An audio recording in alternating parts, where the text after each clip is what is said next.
একজন আলেম বলেছেন খুব দ্রুত সারা বিশ্ব থেকে মাযহাব ডিলিট হয়ে যাবে। মাযহাব ডিলিট হওয়া কি আদৌ যুগের চাহিদা কিনা? মাযহাব হলো ইসলামের থট, এটা ডিলিট হতে যাবে কেন?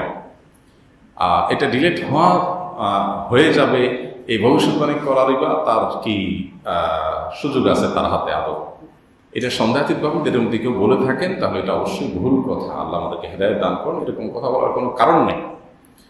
স্কুল অফ থট, মাযহাব, এটা আমরা অনেকে মনে করি কোনো ব্যক্তির মতামত, কোরআন হাদিসের বিপরীতে কোনো ব্যক্তির মতামত, এটাকে আমরা অনেকে মাযহাব মনে করি। এটা একেবারে স্থূল ভুল। বুঝতে পেরেছেন? মাযহাব হলো কোনো ইমাম কোরআন এবং হাদিসের আলোকে যেটা উনি বুঝছেন, কোরআন হাদিসের দলিলের ভিত্তিতে যেটা বুঝছেন, ওই কনসেপ্টটাই মূলত কি মাযহাব। এটা অবশ্য যিনি বুঝছেন ওনার ওই কথাটাই যে চূড়ান্ত হয়ে গেছে তা না। যেমন হানাফি মাযহাব যদি বলি, ইমাম আবু হানিফা রাহমাতুল্লাহ আলাইহি কোরআন হাদিসের আলোকে উনি যে মতামত দিয়েছেন, ওনার টোটাল মতামতের সম্ভবত 1/3, 3/1 মতামত অনুযায়ী খোদ হানাফি মাযহাবে আমল করা হয় না। তার মানে দলিলের দিক থেকে মনে হয়েছে অন্যটা বেশি বিশুদ্ধ, সেটার উপর আমল করা হয়। এই জন্য এটা মাযহাব থাকলে আপনার কোরআন হাদিসের বিপরীতে দাঁড় করে দিয়ে সেটাকে আপনার পৃথিবী থেকে চলে যাবে, থাকবে না, রাখা উচিত না, এগুলো অজ্ঞানতা ছাড়া আর কিচ্ছু না। পৃথিবীতে সৌদি আরবের ওলামা একরাম বলেন, মিশরের ওলামা একরাম বলেন, পৃথিবীতে উল্লেখযোগ্য কোনো দেশের কোনো আলেমই সিনিয়র বড় ওলামা একরাম কেউ এই ধরনের জাহালত সুলভ কথাকে সমর্থন করেন না। বরং গতকালকেও শেখ সালেহ আল ফৌজানের, সৌদি আরবের সর্বোচ্চ মহাপরিষদের অন্যতম সদস্য হাফিজাহুল্লাহ, ওনার একটা বক্তব্য শুনছিলাম সালাত সম্পর্কে, নামাজ সম্পর্কে। স্পষ্ট করে বলছিলেন যে যেই শহরে যেই মাযহাব প্রচলিত আছে সেই মাযহাব অনুযায়ী নামাজ পড়তে পারে। অর্থাৎ কোনো এক ইমাম তার গবেষণার উপর যদি আমল করে সাধারণ মানুষের নাজাত হয়ে যাবে।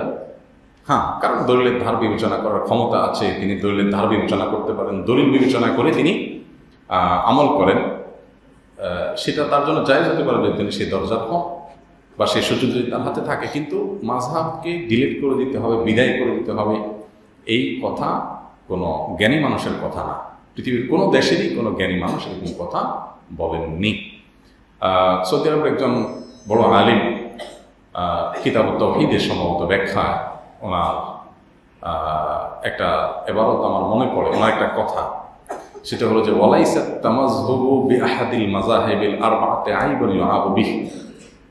প্রচলিত মাযহাবগুলোর কোনো একটি অনুসরণ করা, ফলো করা, এটা দোষ না। এটাকে দোষ যারা মনে করে তাদের জ্ঞানের স্বল্পতা ছাড়া কিছুই না। আল্লাহ আমাদেরকে হেদায়েত দান করুন।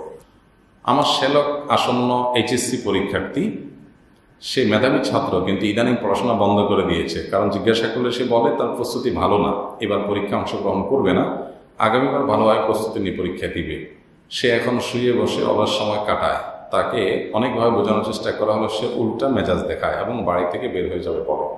অনেকে বলেছে সে ব্ল্যাক ম্যাজিক বা কালো জাদুর শিকার। কালো জাদু থেকে পরিত্রাণের উপায় কি? এই পরিস্থিতিতে নির্ভরযোগ্য কোনো রাকির সন্ধান এবং আমলের জন্য সুনির্দিষ্ট কোনো কিতাবের সন্ধান জানা হবে।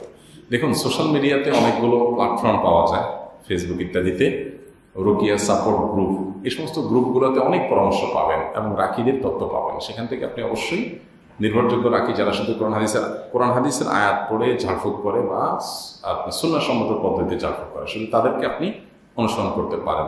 নিজে সেলফ রুকিয়াও আইডিয়া পাবেন এই সেলফ রুকিয়া অ্যাপস বা রুকিয়া সাপোর্ট গ্রুপগুলোতে।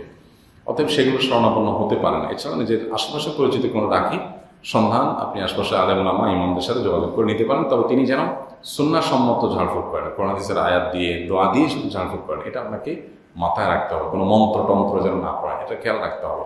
আর এছাড়া এই ছেলেকে কোনো আপনার সাইকিয়াট্রিস্টকে দেখান, হ্যাঁ, কোনো সাইকিয়াট্রিস্টের দেখায় যদি তার সাথে কাউন্সিলিং করাতে পারেন, হয়তো তার কোনো উপকার আসবে ইনশাআল্লাহ।